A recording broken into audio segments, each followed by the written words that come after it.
Welcome, folks. Great to be able to join you for a Friday morning chapel here.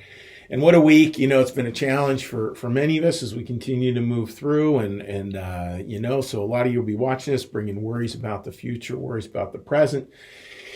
All that's welcome. And today, what we're going to do is just try to create a little space here where we can focus on the biggest of pictures possible. And so, what I want to share is a beautiful passage from the Sermon on the Mount, which is Jesus offers this beautiful sermon filled with lots of wisdom in it, and it's a beautiful little piece of that. And I'm going to talk about that. Then I'm going to offer just a quick little spiritual practice that is very easy to say, very hard to do. So with that, I'm reading from Matthew chapter 6 here. This is Jesus talking about like serving other people. What are the acts of service and how are we to approach those acts? Be careful not to do your acts of righteousness before men to be seen by them. If you do, you will have no reward from your Father in heaven. So when you give to the needy, do not announce it with trumpets as the hypocrites do, and on the streets to be honored by others. I tell you the truth, they have received their reward in full. So in other words, people who serve and it's from a selfish purpose. In other words, they serve so that people go, "Oh, you're the best thing ever." Jesus is saying, hey, they'll get their rewards. They will get people saying it, but that's not the point. But when you give to the needy, do not let your left hand know what your right hand is doing, so that your giving may be in secret. Then your Father who sees what is done in secret will reward you. Now the bigger picture there, and this is one I talk about a lot because I think it's so critical to understanding the spiritual message, the spiritual life, is here's Jesus again trying to shift us away from the idea of transactional love into transformative love. We've talked about that a lot, from transactional love into transformative love. And here he's even using the example of giving. Like a lot of the time, even when we give so that, and then fill in the blank, so that others will say, "Oh, look at what you did," or so that blah blah blah blah blah blah blah. He's saying just give, just give. Now, does that mean that credit is a bad thing? Absolutely not. I know, like with New Church Live, we publish photographs of people serving all the time, and we thank people all the time because that's my spiritual work. My spiritual work is to witness to it and to draw gratitude towards it. That's my job. And I feel that when we do that, it actually starts to create ripples where other people see it and go like, "Oh yeah, that is a way to live. That is a way to do it." But the credit is never the point. The service, that's the point.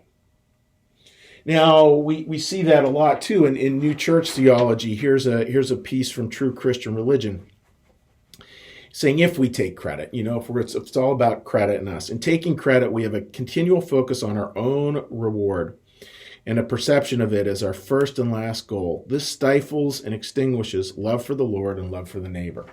In other words, love for other people. Love for the Lord, love for the neighbor, from a New Church perspective, those are actually one and the same. You want to love God, love other people. You want to love other people, learn to love God. And if our attention is going to be on credit, it's going to move away from love. In other words, if our attention is on transaction, it's going to be missing the transformative nature of love as it works through our lives. Now, here's the part I want to close with, and it's one that's really challenging. The challenging piece is this.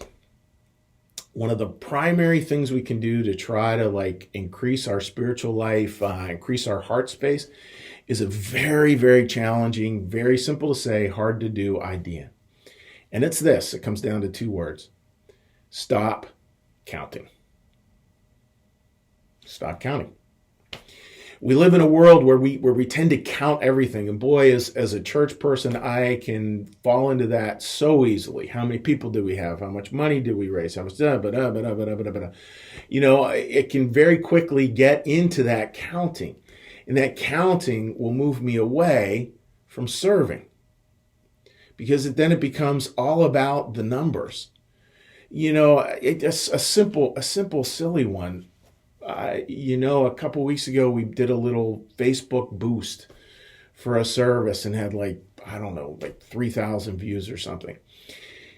Not that that's a bad thing, but that's not the point of church.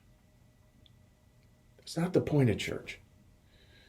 The point of church is something that looks in, that serves, that's a place of the heart.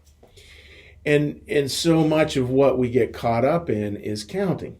Now that counting can show up in a bunch of ways. That counting can show up with how many likes did I get on Facebook, to did that person say thank you, to well, I did this for them, so they owe me that.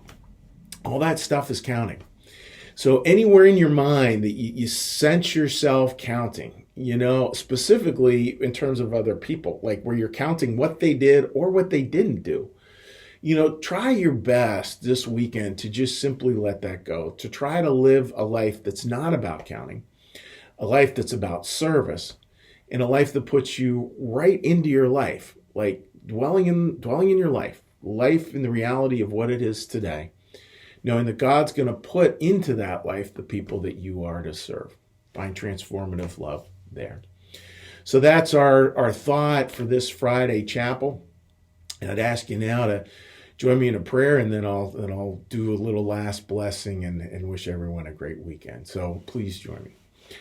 Our Father, who art in the heavens, hallowed be thy name. Thy kingdom come, thy will be done, as in heaven, so upon the earth. Give us this day our daily bread, and forgive us our debts, as we also forgive our debtors. And lead us not into temptation, but deliver us from evil. For thine is the kingdom, and the power, and the glory forever. Amen. May the Lord bless you and keep you. May the Lord make his face to shine upon you and be gracious unto you. May the Lord lift up his countenance upon you and bring you peace. Amen. Wishing you folks a great weekend. Take care.